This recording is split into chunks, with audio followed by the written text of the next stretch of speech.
Hello everyone, welcome to Sanmarga classes. ಮೇಲ್ಮೈ ವಿಸ್ತೀರ್ಣಗಳು ಮತ್ತು ಘನಫಲಗಳು ಅಧ್ಯಾಯದ 64ನೇ ಪ್ರಶ್ನೆಯನ್ನ ಗಮನಿಸಿ. ಅಂಚಿನ ಉದ್ದ 9 ಸೆಂಟಿಮೀಟರ್ ಇರುವ ಚೌಕ ಘನದಿಂದ ಕತ್ತರಿಸಿ ತೆಗೆಯಬಹುದಾದ ಅತ್ಯಂತ ದೊಡ್ಡ ನೇರ ವೃತ್ತಾಪಾದ ಶಂಕುವಿನ ಘನಫಲವನ್ನ ಕಂಡುಹಿಡಿಯಿರಿ. ಸೊ ಇಲ್ಲಿ ನೋಡಿ, ಚೌಕಾಕಾರವಾದಂತಹ ಒಂದು ಘನ ಇದೆ.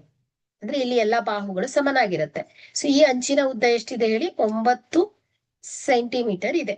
ಸೊ ಹಾಗಾದ್ರೆ ಇದರಲ್ಲಿ ನಾವೇನ್ ಮಾಡ್ಬೋದು? ಕೋನವನ್ನ ನೇರ ವೃತ್ತಾಕಾರದ ಅಂದ್ರೆ ಅತ್ಯಂತ ದೊಡ್ಡದಾದಂತಹ ನೇರ ವೃತ್ತಪಾದ ಶಂಕುವಿನ ಘನಫಲ ಅಂದ್ರೆ, ಸೊ ಇಲ್ಲಿ ಎಕ್ಸಾಕ್ಟ್ ಆಗಿ ನೋಡಿ, ಈ ರೀತಿಯಲ್ಲಿ ಕಟ್ ಮಾಡಿದ್ರೆ ಒಂದು ಕೋನ್ ಫಾರ್ಮ್ ಆಗುತ್ತೆ. ಓಕೆ, ಸೊ ಈ ರೀತಿ ಬರುತ್ತೆ. ಹಾಗಾದ್ರೆ ಇಲ್ಲಿ ಇದರ ವ್ಯಾಸ ಏನ್ ಹೇಳಿ? ಇಸ್ ಈಕ್ವಲ್ ಟು ಅಂಚಿನ ಉದ್ದಕ್ಕೆ ಸಮ. ಓಕೆ, ಹಾಗಾದ್ರೆ ಇಲ್ಲಿ ಅಂಚಿನ ಉದ್ದ ಈಸ್ ಈಕ್ವಲ್ ಟು ಏನಾಗತ್ತೆ? ಶಂಕುವಿನ ವ್ಯಾಸ ಆಗತ್ತೆ. ಈಸ್ ಈಕ್ವಲ್ ಟು ಎಷ್ಟಾಯ್ತು? 9 ಸೆಂಟಿಮೀಟರ್. ಸೊ ಇಲ್ಲಿ ಶಂಕುವಿನ ಎತ್ತರ ಈಸ್ ಈಕ್ವಲ್ ಟು ಏನ್ ಹೇಳಿ?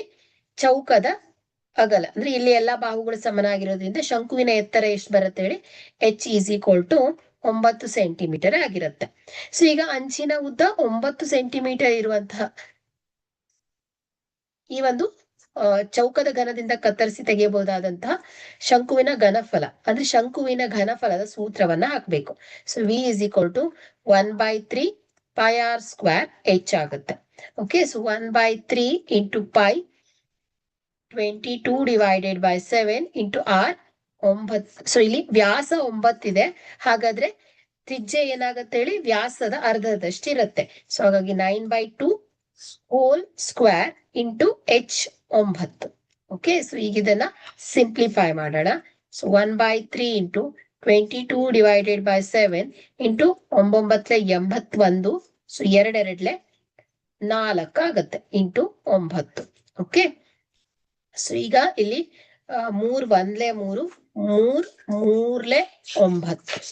ಓಕೆ, ಸೊ ಇಲ್ಲಿ 4 ಅಲ್ವಾ? ಸೊ 2 2 4 2 11 22 ಆಗತ್ತೆ. Okay, so is equal to ಎಷ್ಟು ಉಳಿಯುತ್ತೆ ಇಲ್ಲಿ? 11 into 81 into 3. Okay, so is equal to 2673 ಬರುತ್ತೆ. ಓಕೆ, 2673 ಡಿವೈಡೆಡ್ ಬೈ 7 2s 14 ಆಗತ್ತೆ. ಸೊ ಡಿವೈಡೆಡ್ ಬೈ 14 ಮಾಡಿ. ಸೊ ಈಸ್ ಈಕ್ವಲ್ ಟು ಎಷ್ಟು ಬರುತ್ತೆ ಹೇಳಿ? 190 ಸೊ 190.9 ಸೆಂಟಿಮೀಟರ್ ಕ್ಯೂಬ್ ಬರುತ್ತೆ. ಓಕೆ, ಸೊ 190.9 ಸೆಂಟಿಮೀಟರ್ ಕ್ಯೂಬ್ ಆಗುತ್ತೆ. ಸೊ ಇದೇನ್ ಹೇಳಿ? ಘನಫಲ. ಈ ಒಂದು ಶಂಕುವಿನ ಘನಫಲ ಆಗತ್ತೆ. ಓಕೆ, ಸೊ ಇಲ್ಲಿ ಕತ್ತರಿಸಿದ ಭಾಗವನ್ನ ನಾವು ನೆಗ್ಲೆಕ್ಟ್ ಮಾಡ್ತೇವೆ. ಓಕೆ, ಸೊ ಇದನ್ನ ಕಡೆಗಣಿಸ್ಬೇಕು. ಕೇವಲ ಇದಿಷ್ಟು ಭಾಗದ ಘನಫಲವನ್ನ ಹೇಳ್ಬೇಕಾಗತ್ತೆ. ಸೊ ಹಾಗಾಗಿ V is equal to 190.9 centimetre cube ಆಗಿದೆ. Okay, thank you.